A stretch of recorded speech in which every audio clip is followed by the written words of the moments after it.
Assembly media point వద్ద పతిపాటి పుల్లారావు మాట్లాడుతున్నారు. Live చూద్దాం. ఈ రాష్ట్ర ప్రభుత్వం దేశంలో ఏ రాష్ట్ర ప్రభుత్వం భరించి 24,000 కోట్ల రూపాయలు చేయనటువంటిది చంద్రబాబు గారి ప్రభుత్వంలో 24,000 కోట్ల రూపాయలు భారాన్ని రాష్ట్ర ప్రభుత్వమే భరించి రైతుకు రుణమాఫీ చేయటం జరిగింది. ఆ రుణమాఫీ మొత్తాన్ని జిల్లాల వారీగా ఆ జిల్లాకు ఎంత పంపిణీ చేశామో, ఆ జిల్లాలో ఏ మండలానికి ఏ గ్రామానికి ఎంత రుణమాఫీ అయ్యింది అవన్నీ కూడా ఆ జిల్లా సమావేశాల్లో డిస్ప్లే బోర్డ్స్ కూడా ఏర్పాటు చేస్తున్నాం. ఎందుకంటే ఇంత పెద్ద కార్యక్రమం చేసినప్పుడు ప్రతి గ్రామంలో ఎవరికి ఎంత రుణమాఫీ అయిందనేటువంటిది కూడా ప్రతి ఒక్కరికి తెలియవలసినటువంటి అవసరం ఉంది. ఎందుకంటే ఒక సాహసోపేతమైనటువంటి నిర్ణయం తీసుకున్నటువంటి చంద్రబాబు నాయుడు గారు అసాధ్యం అన్నటువంటిది సుసాధ్యం చేసినటువంటి చంద్రబాబు నాయుడు గారు చేసినటువంటి గొప్ప కార్యక్రమాన్ని ప్రజల్లోకి తీసుకువెళ్ళాలని, అదేవిధంగా డ్వాక్రాది కూడా 10,000 కోట్ల రూపాయలు డ్వాక్రా మాఫీ చేస్తున్నాము.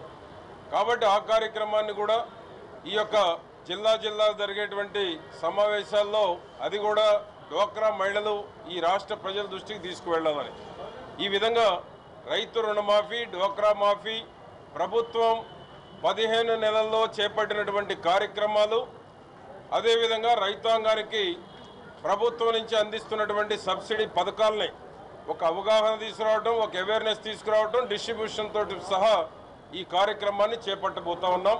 దీనికి 9వ తారీఖు శ్రీకాకుళం, 10వ తేదీ విజయనగరం, 11వ తేదీ విశాఖపట్నం, అదేవిధంగా 14 తూర్పు గోదావరి, 15 వెస్ట్ గోదావరి, 16 కృష్ణ, అదేవిధంగా 17, 18, 19, 20 సెలవులు. ఎందుకంటే 17 వినాయక చవితి వచ్చింది, 18, 19 కలెక్టర్ సమావేశం ఉంది, 20 ఆదివారం, 21 మళ్ళా గుంటూరు, 22 ప్రకాశం, 23 నెల్లూరు, 24 ఆదివారం సెలవు, 25 ఏమో చిత్తూరు, 26 కర్నూలు, 27 సెలవు, 26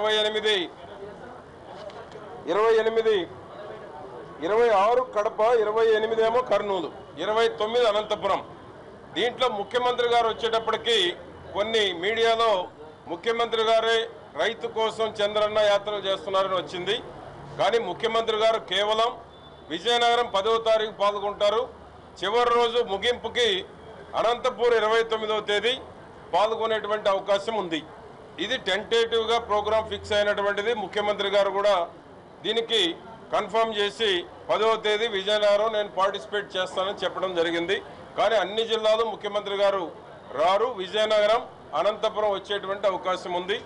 ఈ విధంగా 13 జిల్లాల్లో రైతు కోసం చంద్రన్న యాత్రల్ని ప్రారంభించబోతా ఉన్నాం. దీనివల్ల రైతుకు మేలు జరిగేటువంటి అవకాశం ఉంది. ప్రభుత్వం చేసినటువంటి కార్యక్రమాలను ప్రజల్లోకి తీసుకువెళ్ళడానికి కూడా ఒక అవకాశంగా కూడా దీన్ని కార్యక్రమాన్ని చేపట్టబోతా ఉన్నాం.